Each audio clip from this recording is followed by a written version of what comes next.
on, ladies and gentlemen? My name is Kevin Checkwitz. This is the Kaged Review, and this is going to be a review for WWE Raw for 7/15/19. July 15th, carrying on with all my catching up with these wrestling reviews. So we start out with Brock Lesnar, Paul Heyman. They're saying that Brock Lesnar is going to cash in at Extreme Rules. Like, that's a given, it's a spoiler, yada yada. And then they start playing off, well, is it really a spoiler? Then you get Ricochet and the Usos versus Bobby Roode and the Revival. Ricochet and the Usos, they get the win. The club come out. Little fiasco there. Decent. I don't know that it was a lot to grab my attention, but it was alright. What was not alright was what followed. Viking Raiders versus Locals. And I said on the, I think it was 613 review, that they were doing Viking Raiders versus these local nobodies who weigh 200 pounds if you put them together. And they're still doing the same thing literally 2 months later.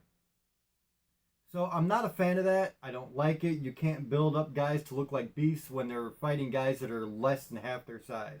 It does nothing for them, in my opinion. That's just how I feel. Then you get a backstage Drew McIntyre, Cedric Alexander bit.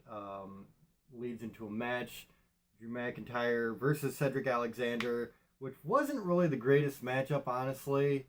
It was alright. I liked it. But having seen the matches they've had now, this was definitely not what it could have been. Cedric Alexander gets a quick roll-up on Drew McIntyre, gets the win. I wasn't a big fan of the whole thing. You get a Finn Balor, Samoa Joe promo. I really like Samoa Joe's promos. And honestly, Finn Balor can be alright. But again, man, I don't know how much this grabbed me. And like, right off the bat, you've got like 3 things that I just don't know that I was into. And maybe it was just me that night, but it just didn't work for me. After that, you get backstage, Roman Reigns, Charlie interview. And I'll be honest, I don't even remember this one. Some of the short interviews and promos, when you go back a month and a half, it's hard to remember everything.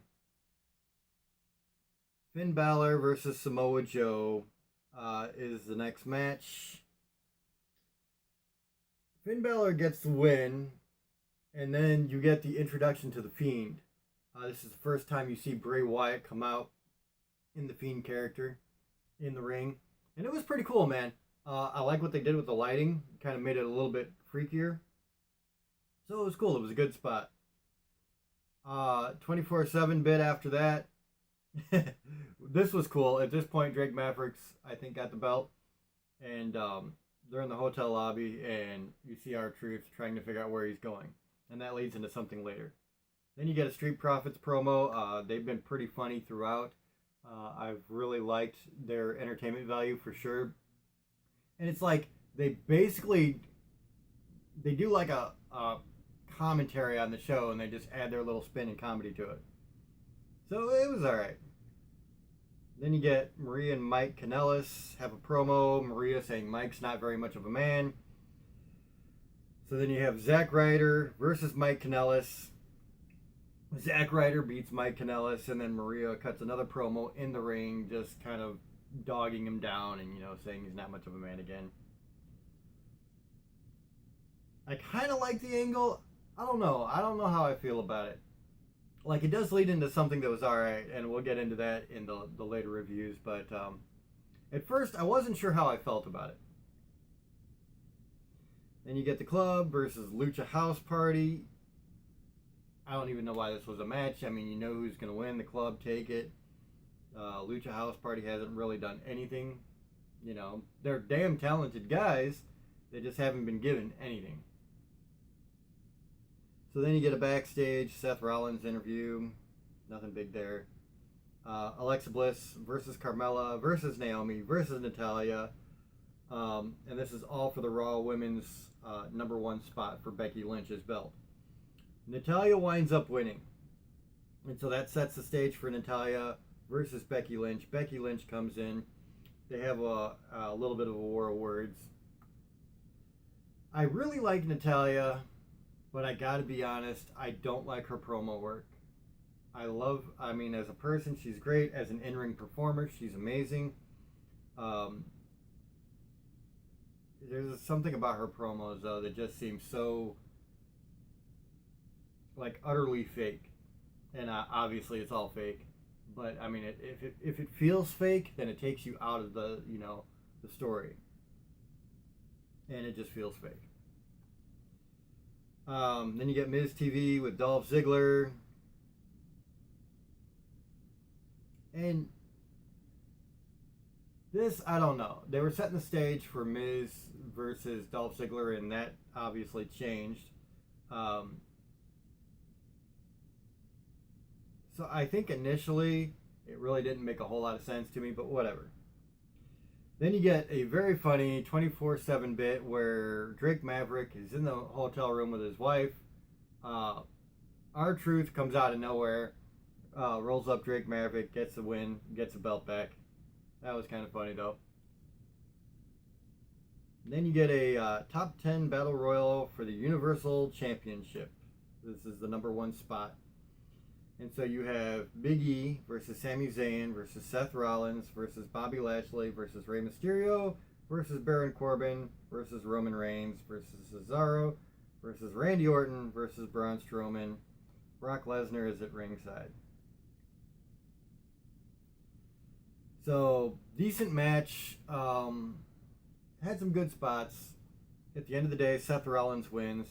And so now you're building up Seth Rollins versus Brock Lesnar. And this is going to be at SummerSlam. So you kind of already designated what your Universal Championship match is going to be, what your Raw Women's Championship match is going to be. So that was pretty cool. I did like that they are having matches that are focusing towards the next pay-per-view. You're actually having, things that have consequences. There was a lot of fluff in here that I think we could have done without. The whole Kanellis thing, Zack Ryder and Mike Kanellis and the promos before and after. The Drew McIntyre Cedric Alexander match kind of left a lot to be desired, in my opinion, honestly. I really like the fact that they got to see The Fiend for the first time, though. Overall, I'll try to put this one in perspective here, because they did some good stuff, especially toward the end. They left you with things that were like definitely pointing toward the pay-per-view. So I'll give it a 6 out of 10, just slightly above average. And I think this is the last one that was kind of slightly above average before they really kicked into high gear and I really started to like all of them. I just think there were some things that they really needed to pick up on, and they still had too many people that I just didn't care about on the program. And so for that reason, 6 out of 10. Let me know what you guys think in the comments. If you enjoy this, hit the like button, subscribe, and share. My name is Kevin Jackwoods. Kaged Nation, out.